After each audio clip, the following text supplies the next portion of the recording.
রাব্বুল আলামিন বলেন ওয়ায়ানহা আনিল ফাহশাই ওয়াল মুনকারি ওয়াল বাগি। আমি যেমনি তিনটি বিষয় আদেশ করলাম, অনুরূপভাবে তিনটি বিষয়ে বারণ করলাম, নিষেধ করলাম। আমার এক নাম্বার নিষেধাজ্ঞা হলো অশ্লীলতার প্রতি। ফাহশা ওয়ায়ানহা আনিল ফাহশা, আল্লাহ তাআলা অশ্লীলতাকে নিষেধ করেছেন। কোন জিনিসকে? সবাই বলুন কোন জিনিসকে? যত ধরনের, যত টাইপের, যত ক্যাটাগরি অশ্লীলতা হতে পারে সব অশ্লীলতাকে হারাম করেছেন কে? ফাহশা মানে কি? কথায়, কাজে, আচরণে, কমেন্ট, ফেসবুকের কমেন্টসে যত ধরনের নোংরামো আছে, যত ধরনের অশ্লীলতা আছে, এটাকে আরবিতে বলে ফাহশা। এটাকে কি বলে? রাব্বুল আলামিন বলেন কুল ইন্নামা حرم ربي الفواحش ما ظهر منها وما بطن। ও নবী, আপনি বলে দেন আমার রব প্রকাশ্য অপ্রকাশ্য, স্পষ্ট কিংবা অস্পষ্ট, দৃশ্যমান কিংবা অদৃশ্যমান সব অশ্লীলতাকে হারাম করেছেন। সব ধরনের অশ্লীলতা হারাম, সব ধরনের। আল্লাহ তাআলা আমাদেরকে অশ্লীলতা থেকে বাঁচান, অশ্লীলতা থেকে তিনি আমাদেরকে হেফাজত করুক। পড়েন আমিন। এবার বলেন আমাদের সমাজে অশ্লীলতা আছে না নাই? চট্টগ্রামে নাই? আমি কই নাই, ওনারা বলে আছে। দেখছেন, আমি সামহাও বাঁচায় দেওয়ার ট্রাই করতেছি,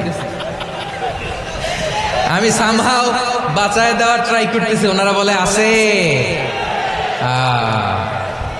অশ্লীলতা নানা ভাবে, নানা নামে, নানা মোড়কে আমাদের সমাজে আছে না নাই?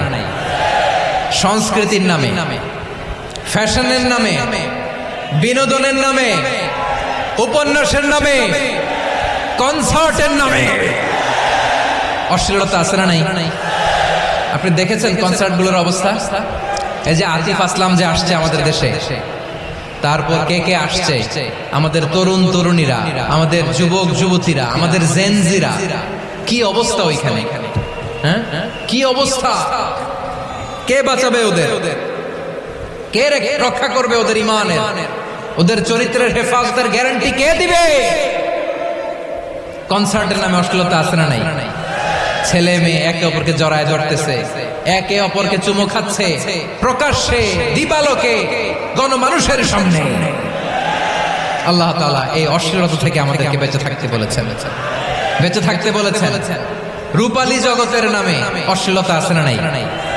এই টার্মটা আপনারা জানেন না? রূপালী জগৎ কি জগৎ? আসলে কি রূপালী জগৎ না অন্ধকার জগৎ? আমার বোনেরা, আপনাদেরকে যে কি বলে তারা বুঝায়, রূপালী জগৎ শুনেই আপনি ভরকে যাবেন না। রূপালী জগতে যে নারী যত বেশি উলঙ্গ, সে নাকি তত বেশি সাহসী। জানেন? বলে এটা একটা সাহসী না, খুব সাহসী পদক্ষেপ তার। যত বেশি শরীর থেকে কাপড় নামাতে পারবে, যত বেশি বস্ত্রহীন হয়ে নিজেকে প্রেজেন্ট করতে পারবে, সে নাকি তত বেশি সাহসী। আমার চট্টলার ভাইয়েরা, শয়তানের প্রথম এজেন্ডা ছিল বনি আদমকে বস্ত্রহীন করা। সে আদম এবং হাওয়া আলাইহিস সালামকে নিষিদ্ধ গাছের ফল খাইয়ে তাদেরকে বস্ত্রহীন করেছে। এই জামিনেও সে আমাদেরকে বস্ত্রহীন করতে চাইবে। এই রূপালী জগতের নামে তারা এটা করে। আমার প্রিয় বোনেরা, আপনি জানেন না আপনার দাম কত? ওরা আপনাদেরকে বিজ্ঞাপনের সস্তা পণ্য বানাতে চায়। ওরা আপনাদেরকে ওদের ভোগের লিপসার টুলস বানাতে চায়। ওরা আপনাদেরকে দিয়ে ওদের খায়েশ পূরণ করতে চায়। এটা আপনাদের জন্য মোটেও ডিগনিটি নয়, এটা আপনাদের জন্য সম্মান নয়। আপনার সম্মান শালীনতায়, আপনার সম্মান হেজাবে, আপনার সম্মান ভদ্রতায়, আপনার সম্মান আপনার ডিসেন্ট পোশাকে। পোশাক বলে দেয় এই নারীটা ভদ্র না অভদ্র। পোশাক বলে দেয় এই মেয়েটা কোন ঘরের মেয়ে। আওয়াজ করে বলেন ঠিক কিনা? আপনি জানেন না আপনারা সস্তা পণ্য বানায়, ভোগের পণ্য, বিলবোর্ডে আপনাকে উলঙ্গ করে উপস্থাপন করে।